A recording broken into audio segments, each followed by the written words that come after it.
Hey everyone, welcome back to my channel Intelligent Machines. In the last video, we saw how we can generate MNIST digits using a diffusion model that we built completely from scratch in PyTorch. We created our custom scheduler and we created our custom UNet as well. Although the results were not perfect, they were decent for a custom built model running in a pretty short time. However, building a custom model and scheduler for every single diffusion task is not practical. That is where the Hugging Face Diffusers library comes in. So this is the diffuser library.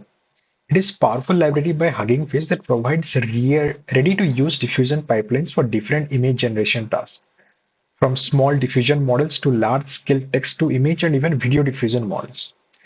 Right now, this library has become the go-to solution for most diffusion-based research and application. In this course, we are going to learn this library step by step. And I'll try to transfer as much knowledge as I have gained while working with these diffusion models over the last couple of years. If that sounds interesting, let us dive in. When we are going to use the diffuser library for the same MNIST data, at the first, we're importing some libraries. These are the transformation, which is same as before.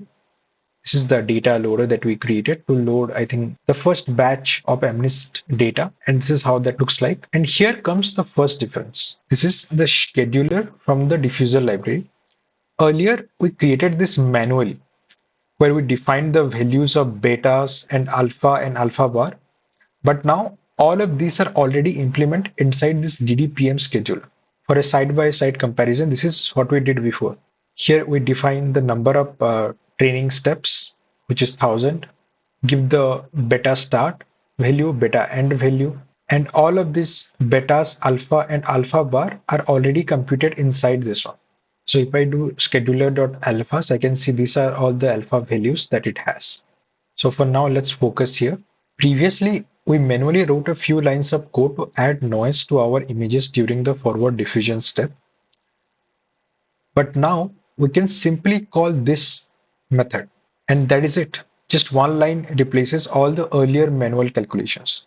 The time step must be an integer, so that's why we put a dot long at the end. And this method returns the noisy image directly. It takes as input the original image, the sampled noise, and it gives us the noisy input. If I do this, you see that the images are gradually noised according to this loop. And when the step will become 1000, this will be almost random noise. Now comes the UNet part. In our previous video, we built the UNet manually. That was quite time consuming and still lacked key components such as attention layer and proper time or class condition. Modern diffusion models always include attention mechanism to capture spatial relationship, especially in the mid blocks around here. And the diffusion library makes it incredibly easy to create the UNet with our desired architecture. So for that, we import the UNet 2D model from the diffuser. This is how we initialize the UNet model. So let's dive into each and every parameter and try to understand what they mean. So the sample size represents the resolution of the image. For us, it's 28 cross 28. That's why we put 28. In channel and out channel are 1 because the MNIST data is a grayscale image. If you had RGB image, you would have put 3 here and 3 in the output as well. And layers per block means how many residual networks are there per block. So what does one block represents? So these in the green here, you see these are the down layers and each one of them is called one block. And right now in the one we created manually, it has only one network, one CNN network. But in here in the diffusers unit, we put 2 so that there will be 2 layers, 2 CNN networks. The time embedding dimension will suggest what is going to be the dimension of the time embeddings. In this case, the previously which we created, we kept it to be 32. But here we kept it to be 128. Then comes down block types. So in down block types, we have 2 different types. One is down block 2D and then another is attention down block 2D. When you see attention down block 2D, that means in this block, attention being used. And in down block 2D, it's pure convolution layers. The same goes for up block as well. and this is the mid block in the UNet. And this is how many channels each of these blocks will have. So first down block will have 32 channels, then next one will have 32, and the this attention down block and mid block have the same dimension. So for that it will be 64. The number of class embedding represents how many different classes we have. Since we have 10 digits for MNIST, we set it to be 10. And just like this, we instantiate the UNet model. If you run this code, it shows how many number of parameters you have. We have around 1 million parameters, which is definitely not a lot given a UNet, given a diffusion model. UNet, you see, this is the model that has been created for us. So this is the time embedding layer where you see the output feature is 128.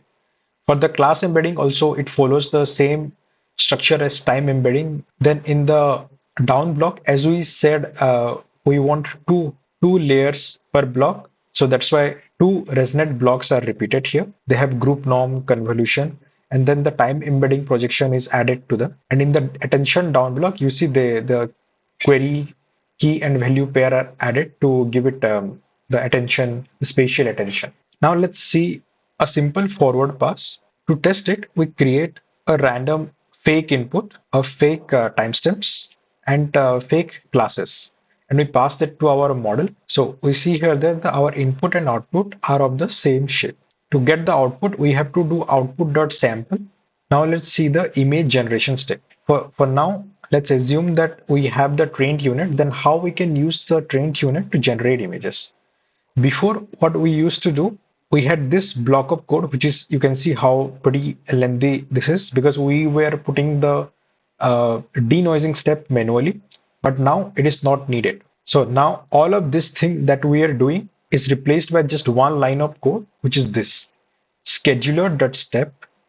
It takes in input the prediction from the UNet model, the current timestamp, and the XT. So you can see that just by using the diffuser library, our generation code becomes super simple and compact. Rest of all remains the same. If you just run this function, it'll go for 1,000 steps. And of course, as now our model is not trained, we'll see something like this. And now comes the training of the diffusion part. It remains mostly the same. We define the loss and the optimizer here. Then we go through the train loader. X is the images and Y are the labels. We pass them to the GPU. We sample random noise and timestamp. And then we do the forward pass, the forward diffusion step by adding noise to the input. And then to the UNet, we pass the noisy image, current timestamp, and the labels. That gives us the prediction that how much noise that need to be removed. And then we do the loss calculation between this prediction and the noise. And this is all our the training loop. We are also generating the image after every epoch. And here, let's see the results. So just after one epoch, you can start seeing some relevant results. So this is 0, 1, 2, 3, 4, 5, 6, 7, 8, 9. After two epoch, it gets even better. And after third epoch, it's almost pretty well recognizable. But I ran it for, I think, 6 or 7 epochs. Yeah, 10 epochs. 0, 1, 2, 3, 4, 5, 6, 7, 8, 9. It's very much readable compared to the manual one that we created. In the manual one, even after 50 epochs, we didn't had very good result. Even though this, in the previous case, it was way faster because we had very less parameters. However, the results were not very good. And this improvement is mainly due to attention layer and better conditioning. So in the end, I try to generate 80 generated images. This is the denoising loop. This is this is basically pure noise, the labels. Then in the denoising loop, I pass my XT, current timestamp, and the samples, and I get the predicted noise. Then I run my scheduler to get the denoised version, and then this loops goes on. And we see that the generated images are pretty comprehensible, and they resemble also the digits very well. So that was all about this video. In this video, we saw how to use the DDPM scheduler from the diffuser library, how to use the UNet 2D model, how to simplify both the noise addition and denoising steps. In the next video, we'll move from MNIST digits to face generation. I can give you a little hint before. We'll use an open source Celeb A dataset and train the diffusion model to generate realistic human faces. That will be a big step up, so make sure you subscribe and stay tuned. Until then, thank you for watching and see you in the next one.